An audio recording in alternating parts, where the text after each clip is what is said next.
여러분, 안녕하세요. 오늘 심층 탐구 시간에 오신 걸 환영합니다. 본격적으로 시작하기 전에 제가 재밌는 상상을 하나 해봤는데요. 청취자 여러분, 만약에 엄청난 금액의 복권을 물려받았어요. 근데 막상 그 돈을 병상에 누워서 그것도 꼼짝 못한 채로만 써야 한다는 조건이 붙어 있다면 어떨까요? 아, 그건 진짜 끔찍한데요? 그게 과연 당첨의 축복이라고 할 수 있을지 의문이네요. 그렇죠. 사실 인류가 그토록 염원하던 100세 시대가 도달한 현실이 약간 이와 비슷합니다. 2024년 기준으로 전 세계 기대 수명이 75.3세로 사상 최고치를 경신했거든요. 네, 수치만 보면 엄청난 성과죠. 맞아요. 그런데 이 늘어난 수명이라는 게 무조건적인 축복일까요?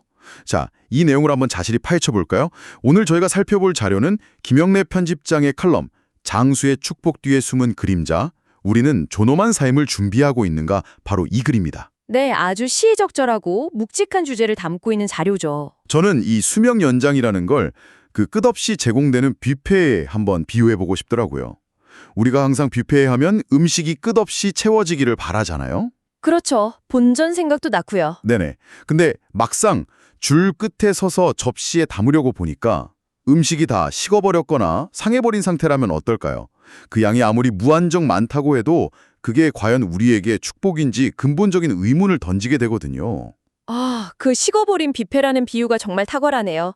영국 파이낸셜 타임스의 컬럼니스트죠. 사이먼 쿠퍼가 지적한 부분이 바로 그 식어버린 뷔페 음식의 실제입니다. 오, 쿠퍼가 정확히 어떤 지적을 했나요? 그는 현대사회가 생이 너무 길어지고 있다는 아주 불편한 진실을 의도적으로 외면해 왔다고 지적합니다.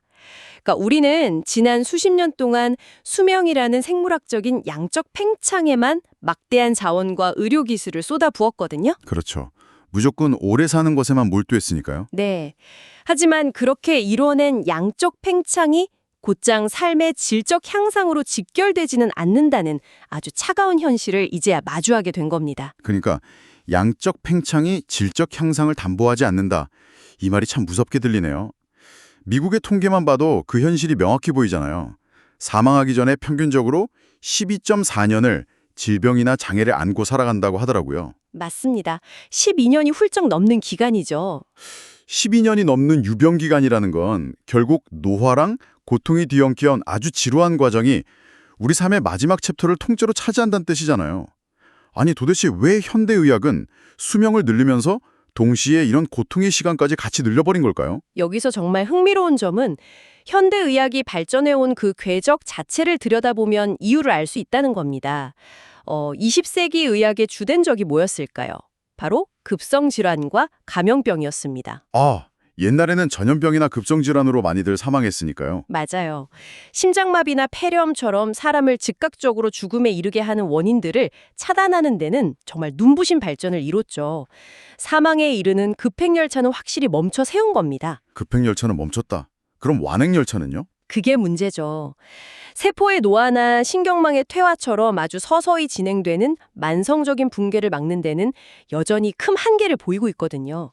신체의 기능이 서서히 꺼져가는 완행열차의 속도는 그만큼 늦추지 못한 겁니다. 와, 생명을 앗아가는 급박한 불을 끄는 기술만 터득했을 뿐이지 건물 전체가 서서히 낡아서 무너지는 건 근본적으로 막지 못하고 있다는 거군요. 정확한 비유입니다. 그렇다면 우리는 지금까지 의학 발전을 맹목적으로 찬양해 온 걸까요? 생명을 연장하는 기계의 스위치를 끌 줄 몰라서 오히려 고통의 시간만 억지로 쭉 늘리고 있는 건 아닌가요? 충분히 제기할 수 있는 예리한 반론입니다. 그리고 그 모순이 지금 치명적인 사회적 비용으로 청구되고 있거든요. 사회적 비용이요? 구체적으로 어느 정도인가요? 단적인 예로 치매와 관련된 글로벌 사회적 비용을 들 수 있는데요. 2030년경에는 이 비용이 무려 2조 8천억 달러, 한화로 약 3,800조 원에 달할 것으로 전망되고 있습니다. 3,800조 원이요? 진짜 상상이 안 가는 금액이네요. 네, 막대한 자본과 기술이 인간의 생물학적 한계를 꾸역꾸역 밀어내고는 있는데 그것이 오히려 시니어들이 감내해야 할 고통의 시간, 그리고 사회가 짊어져야 할 경제적 무게까지 함께 늘려버린 역설적인 상황인 거죠. 잠깐만요. 그럼 결국 의학이 나아가는 방향 자체가 잘못된 거 아닌가요? 생명을 유지하는 기술이 오히려 삶의 질을 갉아먹고 거대한 비용을 발생시킨다면 단순히 사망을 늦추는 곳에서 벗어나야 하잖아요. 이 역설을 의사들이나 과학자들이 모를 리가 없을 텐데요. 맞습니다. 그래서 생화학자인 가이 브라운은 아주 파격적인 제안을 합니다. 기존의 의료자원 배분 방식을 전면적으로 수정해야 한다고 주장하죠. 전면 수정이요? 어떻게 바꾸자는 건가요? 결국 이것이 우리에게 어떤 의미가 있을까요? 하미제 의현전 우와 격유가 제거부는 암이나 심장병처럼 사망률에 직접적인 영향을 미치는 질환을 치료하는 데 쏠려 있습니다. 브라운은 이 자원의 흐름을 돌려야 한다고 강조합니다. 치매, 우울증, 관절염 같이 당장 사람을 죽이지는 않더라도 삶의 질을 심각하게 저하시키는 만성질환이 있잖아요. 네, 사실 노년에 가장 괴로운 게 그런 만성질환들이죠. 그렇죠. 바로 그런 질환의 예방과 관리 쪽으로 자원을 대폭 전환해야 한다는 겁니다. 즉, 죽지 않게 만드는 의학에서 살아있는 동안 건강하게 기능하도록 돕는 의학으로의 패러다임 전환을 촉구하는 거죠. 아, 살아있는 동안 기능하도록 돕는다. 이건 마치 자동차 수명을 늘리겠다고 정비소에서 엔진만 계속 고치는 상황이랑 똑같네요. 엔진만 고친다? 아주 적절한데요. 네, 엔진은 어떻게든 굴러가게 만들어서 폐차는 면했는데 정작 승차감을 최악으로 만드는 낡은 서스펜션이나 고장난 에어컨은 완전히 방치해두는 셈이잖아요. 차가 굴러가는 데는 당장 지장이 없다는 이유로요? 맞아요. 서스펜션이 망가진 차를 타고 비포장도로를 달린다고 상상해보세요. 그 연장된 드라이브는 그저 고통일 뿐이겠죠. 그러니까 결국 시니어 시대의 진정한 해법은 차가 그냥 길 위에서 굴러가게만 두는 게 아니라 드라이브 자체를 온전히 즐길 수 있게 승차감을 고치는 거네요. 정확합니다. 그런데 여기서 우리가 한 단계 더 깊이 들어가 봐야 할 문제가 있습니다. 어떤 문제죠? 우리가 방금 말한 대로 패러다임을 성공적으로 바꿔서 질병 없이 건강하게 오래 사는 신체적 목표를 달성했다고 가정해보죠. 그렇다고 해서 존엄한 삶이 자동으로 완성되는 걸까요? 몸이 건강하면 좋은 거 아닌가요? 물론 좋죠. 하지만 신체적 붕괴라는 위기를 넘어서고 나면 우리는 곧바로 정신적, 사회적 의미의 상실이라는 훨씬 더 까다롭고 근본적인 문제와 직면하게 됩니다. 아, 신체가 건강해졌다고 끝이 아니군요. 그러니까 고통 없이 건강한 30년이 주어졌는데 그럼 남은 그 긴 시간 동안 도대체 무엇을 하며 살아야 하는가? 이 질문이 남네요. 바로 그겁니다. 과거에는 시니어들의 긴 생을 지탱해주는 아주 단단한 의미의 기둥들이 있었습니다. 대가족이라는 끈끈한 유대, 깊은 종교적 신념, 그리고 자신이 속한 공동체에 대한 헌신 같은 것들이었죠. 맞아요. 예전에는 동네 어르신으로서 존경받고 대가족 안에서 정신적 지주 역할을 하셨잖아요. 네, 이런 정서적 기반들이 노년의 삶에 확실한 가치를 부여했습니다.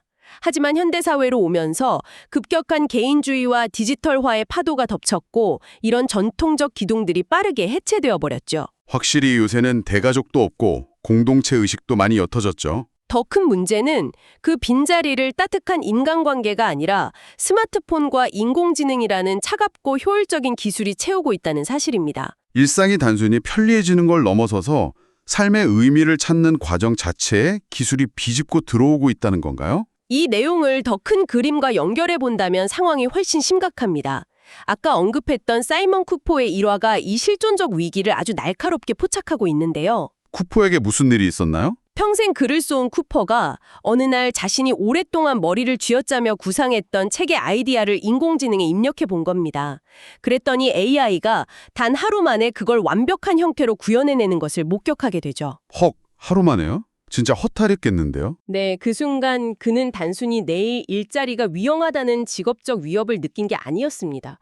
내가 평생을 바쳐온 지적 활동의 고유성, 그리고 인간으로서의 존재 가치 자체가 완전히 부정당하는 듯한 충격을 받았다고 해요. 와, 이거 진짜 무서운 이야기네요. 기술이 우리의 물리적 수명을 늘려주었는데 역설적으로 그 긴 시간을 채울 살아갈 이유는 또 다른 기술인 AI가 빼앗아가고 있다는 거잖아요? 맞습니다. 수천 년 동안 인간 고유의 영역이라고 굳게 믿어왔던 지적이고 창조적인 활동마저 기계로 대체되는 시대가 온 거죠. 청취자 여러분, 한번 상상해 보세요. 여러분이라면 매일 아침 눈을 떴을 때 나보다 모든 면에서 똑똑하고 심지어 지치지도 않는 AI를 마주하면서 30년을 더 살아야 한다면 도대체 어디서 삶의 의미와 가치를 찾으시겠습니까?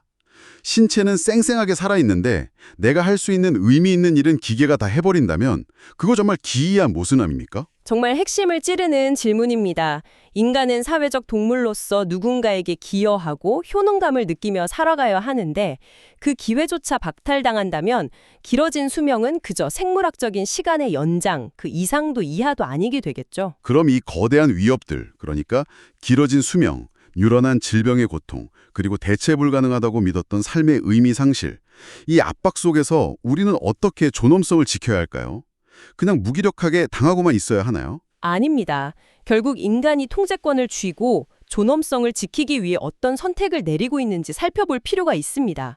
여기서 칼럼은 심리학자 데니엘 카너먼의 사례를 아주 중요하게 다룹니다. 데니엘 카너먼이요? 행동경제학의 대부이자 노벨 경제학상을 수상한 분이잖아요. 네, 맞습니다. 카너먼은 90세라는 고령의 나이에 생애 끝자락에서 맞이할 불필요한 비참함을 단호히 거부했습니다. 단순히 병상에 누워 기계의 의존에 연명하는 대신 스스로 삶의 완성을 선언하며 안락사를 선택했죠. 평생 동안 인간이 어떻게 선택을 내리는지, 어떤 인지적 오류를 범하는지 연구해온 대학자가 자신의 마지막 선택권만큼은 의료기계나 운명에 넘겨주지 않았다는 게 정말 시사하는 바가 크네요. 이것은 아주 중요한 질문을 던집니다. 카너먼이 평생 연구했던 핵심 개념 중에 손실 회피라는 게 있거든요. 이익을 얻는 기쁨보다 손실을 피하려는 고통을 더 크게 느낀다는 그 개념이죠. 맞습니다. 그에게 있어서 자아가 점진적으로 붕괴되고 타인과 기계에 전적으로 의존해야만 하는 상황, 즉 자신의 존엄성을 잃는 것은 단순히 생물학적 생명을 잃는 것보다 훨씬 더 감당하기 힘든 거대한 손실이었을 겁니다. 여기서 진짜 흥미로워지는 부분이 그 지점이네요. 카너먼의 결정이 단순히 살기 싫어서가 아니라는 거잖아요. 네, 이 자료는 카너먼의 선택에 대해 도덕적인 찬반을 가리지 않습니다. 아주 중립적인 시각에서 분석하죠. 스스로 마침표를 찍은 그의 선택은 생명을 가볍게 여긴 게 결코 아닙니다. 오히려 자신의 맑은 정신과 의지로 삶의 엄숙함과 인간으로서의 존엄을 마지막 순간까지 지켜내려는 아주 고귀하고 치열한 결단이라는 거죠. 진짜 장수라는 건 그저 심장이 뛰면서 숨을 쉬는 기간이 아니라 내 스스로의 의지를 유지하며 인간다움을 지키는 것에 있다는 거군요. 이 논의가 과학과 의학에서 출발했는데 결국은 아주 감성적이고 존재론적인 깨달음으로 이어지네요. 그렇습니다. 결국 삶의 질과 존엄의 문제니까요. 칼럼에 인용된 문학적인 표현 중에 유독 제 마음에 콕 박힌 게 있었어요. 테니스 작가 고든 포브스가 인생의 빛나는 순간을 가리켜서 한 줌의 여름이라고 표현했더라고요. 아, 한 줌의 여름. 인생의 아름다움과 찬란함을 계절의 유한함에 빗댄 정말 탁월한 통찰이죠. 만약 여름이 끝없이 계속된다면 우리는 아마 그 열기를 금방 지루해하거나 너무 당연하게 여길 겁니다. 맞아요. 바로 그거죠. 여름이 짧고 반드시 끝이 나기 때문에 우리가 그 계절의 강렬함을 기억하는 것처럼 우리 인생 역시 끝없이 이어지는 영원함에 그 가치가 있는 게 아니라는 뜻일 겁니다. 우리의 삶은 유한하고 희소하기 때문에 그 매 순간이 의미 있고 찬란할 수 있는 거죠. 네, 영원한 양보다 한정된 질이 훨씬 중요하다는 것을 일깨워주는 아주 아름다운 비유입니다. 자, 이제 오늘 논의를 좀 정리해볼까요? 장수는 분명 인류가 수천 년 동안 염원해온 축복입니다. 하지만 오늘 살펴본 자료들이 일관되게 말하고 있듯이 우리 스스로의 철저한 선택과 준비가 없다면 그 장수는 언제든 고통스러운 재앙으로 변질될 수 있습니다. 맞습니다. 전통적 가치의 소중함을 잊지 않고 기술의 변화 속에서도 자신만의 삶의 철학을 단단히 지켜내는 것, 그것이 바로 건강하고 충만한 삶을 완성하는 열쇠일 겁니다. 결국 마지막 순간까지 인간다움을 유지하는 것, 그것이야말로 우리가 후대에 남길 수 있는 가장 아름다운 유산이 아닐까 싶네요. 오늘 심층탐구를 마무리하면서 청취자 여러분을 위해 아주 도발적인 상상을 하나 제안하고 싶습니다. 본문에는 없지만 우리의 사고를 확 확장해 줄 만한 질문인데요. 오, 어떤 질문이죠? 청취자 여러분, 만약 여러분의 손목에 스마트워치가 하나 채워져 있다고 상상해 보세요. 근데 이 시계는 내가 얼마나 오래 살지를 알려주는 평범한 수명 타이머가 아닙니다. 내 삶의 질과 존엄성 그리고 맑은 정신이 온전히 보존되는 그 진짜 건강한 시간이 언제부터 떨어지기 시작하는지를 초 단위로 정확히 알려주는 타이머인 거죠. 와, 생물학적 수명이 아니라 존엄성의 유효기간을 보여주는 타이머라. 네, 영원히 지속될 것 같은 흐릿한 시간이 아니라 내가 내 의지대로 온전히 삶을 누릴 수 있는 진짜 건강한 시간이 명확히 한정되어 있다는 것을 두 눈으로 보게 된다면 여러분은 당장 오늘 하루의 우선순위를 어떻게 바꾸시겠습니까? 식어버린 뷔페 음식을 더 많이 먹겠다고 끝도 없는 줄을 서는 대신에 당장 오늘이라는 한 줌의 여름을 어떻게 만끽할지 깊이 고민해 보시길 바랍니다. 이 묵직한 질문을 여러분 마음에 남겨두며 오늘의 심층 탐구를 마칩니다. 함께해 주신 여러분 감사합니다.